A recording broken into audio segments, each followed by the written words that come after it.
Welcome to the channel. இப்போது எங்கள் வீட்டு சமையல் என்னன்னு பார்க்கலாம் வாங்க. சுட சுட சாதம் சூப்பராக ரெடி ஆகிடுச்சு. அதுக்கப்புறம்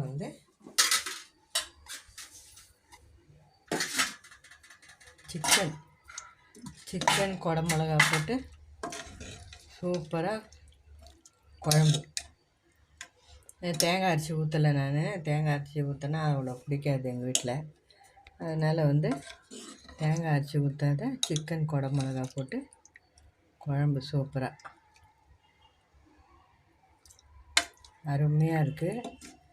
எல்லோரும் வாங்க சாப்பிட்லாம்.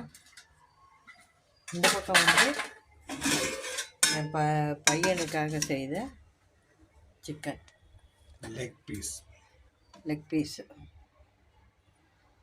எப்போவுமே சிக்கன் பண்ணாது கேட்பான், அதனால் இது பண்ணியாச்சு. எக்கு ஆம்லெட், ரசம், தயிர். ஆம்லெட் வெங்காயம் போட்டு சூப்பராக சாப்பிடும்போது சூடாக போட்டுக்குவோம். எல்லோரும் வாங்க சாப்பிட்லாம். இந்த வீடியோ பிடிச்சிருக்கோன்னு நம்புகிறேன். பிடிச்சிருந்தா லைக் பண்ணுங்கள், ஷேர் பண்ணுங்கள், எங்கள் சேனலுக்கு சப்ஸ்கிரைப் பண்ணுங்கள். தேங்க்ஸ் ஃபார் வாட்சிங்.